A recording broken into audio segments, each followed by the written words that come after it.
This is Osiris Frost, and finally 3.9 has made it to the PTU. So there's a lot of exciting things to discuss today. Let's get to it. First up on the list, maybe the most high-profile addition to patch 3.9 is the addition of prison gameplay. And this has got me really excited for a lot of reasons. I've been looking forward to the balance of risk and reward in this game for a long time. I personally feel like they should have added the reward to piracy gameplay before they add the punishment for it. But hopefully the addition of prison gameplay heralds the addition of that reward gameplay soon. And what do I mean by that? I'm talking about the ability to shake down people for their cargo. You should be able to jettison cargo if you're being chased by pirates, and pirates with ships like the Cutlass Black or the Caterpillar should be able to use a tractor beam to retrieve that cargo much more efficiently than they currently can, which is carrying boxes back and forth by hand. Not fun. Another major addition to the game with this patch is the addition of new Babbage interior, and this place, man, I gotta tell you guys, they killed it. My hat's off to all the developers who worked on the interior of New Babbage. That place looks incredible. Every single landing zone just builds upon the last, and this one is the best of the bunch so far. They're going to have to go back and retrofit places like Hurston, Lorville, and Area 18 with restaurants and all that stuff, and make sure that they are up to the same level of quality as New Babbage is. If you haven't got on yet, make sure you take some time and just explore it, the inside of the city, and take in the ambiance. It's really cool. And speaking of those restaurants, another addition to this patch is the inclusion of survival gameplay. So you're going to be able to go to food vendors, buy food, and keep yourself from starving to death. Also, like we saw at CitizenCon this past year, you're going to be exposed to the elements on cold or hot planets, and you need to dress appropriately or take shelter from those elements because you can't survive long in hostile environments. Now, I think this is a really interesting addition, and I think it's an important addition and a good addition to Star Citizen. But having played games like Ark Survival Evolved, my hope is that they don't push the survival aspect of Star Citizen to the same extent that a survival genre game does. That's not really the point. I don't want to be consumed by the tedium of eating every 15 minutes to avoid starvation. I'd like to maybe do it once every couple of hours if I'm logged in for several hours at a time. Don't make it obnoxious. Don't make survival really a thing when you're operating under normal conditions.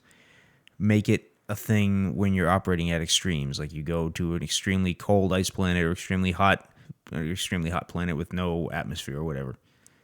That's when I want to see the survival mechanics. Moving on, this patch focuses on the ship AI, which is another really, really important facet of this game. I've talked at great length in the past about how crucial it is to get AI just right. You don't want to have derpy people shooting at you, derpy NPCs shooting at you, or because with 90% of the population of the galaxy being NPCs, that's going to make the game not that exciting. You want a range of NPCs from the simple to the challenging and to reward a variety of skill among players. And this is a step in that direction.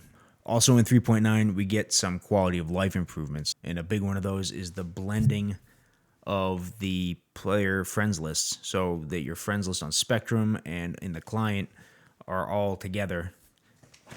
And this is just going to be a quality of life factor that's going to make it much simpler to group up with people, see who's online, and converse with people. This has been a long time coming, and it's great to see it in 3.9. And also, speaking of quality of life, they've added the new player interaction system, which greatly simplifies the way that you interact with the verse. It reduces the instances in which you need to go into your mobiGlass to do things. I haven't really played around with it too much yet, so I want to cautiously optimistic. That's what I'll say about this. It sounds really good. I saw the episode Inside Star Citizen a few weeks back, and it looks really encouraging. I hope that this really does improve the efficiency with which you perform certain actions in the verse. The next feature that was added is NPC bounty mission improvements. And what this entails essentially is that NPC bounties that you are tracking can now use quantum travel to escape you. That makes sense. And that has another dimension of interdiction, which is good in light of the fact that there is a ship purpose-built to perform quantum interdiction now. And speaking of ships, patch 3.9 added one of my favorite ships, the Prowler. This thing is awesome. I can't wait for the gameplay to come online with this, with hull breaching and boarding actions. The thing looks really cool inside and out. I love the vibe. I I don't recommend you buy one, especially not after the price jumps when it goes flight ready here in a few days or so when the patch goes live. But oh my god, I love that ship so much. I own one and I just can't be talked out of it. If you have to fly in an Asperia Prowler, you're more than welcome to join me in mine. All right, I'm willing to share. Oh, one thing I sort of hit on earlier, but I didn't really get into depth with, is the weather and the weather locomotion. So that adds additional layers of realism to this game, which really fits in with all these icy moons that they're adding to the game. And again, I like to see these survival mechanics really emphasized in extreme environments and kind of downplayed when you're walking around the streets of New Babbage. You know what I mean? Like, you shouldn't really ever run into a situation where you need to worry about survival in pedestrian sort of zones like that. So overall, my impressions with patch 3.9, this is a really good, solid build. It seems very stable so far from my own experiences and from what I've been hearing other people say about it. I really want to encourage CIG to prioritize quality of life above content at this point. And, you know, obviously we all want all the features now, like 3 weeks ago. But if you are sacrificing quality of life and you're cutting corners, you're rushing to make deadlines, and you're implementing buggy patches, it's like one step forward, 5 steps back when you publish patches like that. So good on CIG for taking the extra time to make 3.9 a successful launch.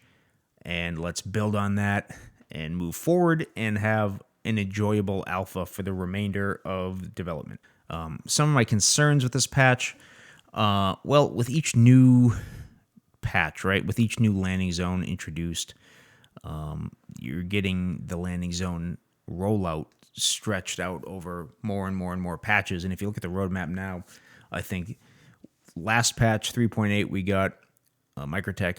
This patch we're getting New Babbage interiors. Next patch 4.0 we're getting New Babbage shops. There's a card in there under the locations for 4.0. It's yet another aspect or area of the interior of New Babbage.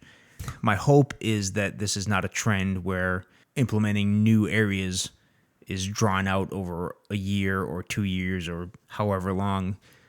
It's, I guess, maybe it's an inevitability, given that these areas are more complex, more intricate, more detailed. But I don't know. I saw a third patch in a row with New Babbage content, and I was a little bit like, huh? And another concern is, I sort of hinted at it before, when they're adding new content like the restaurants that they have at New Babbage. That's cool, but now they're going to have to go back and retrofit Loreville.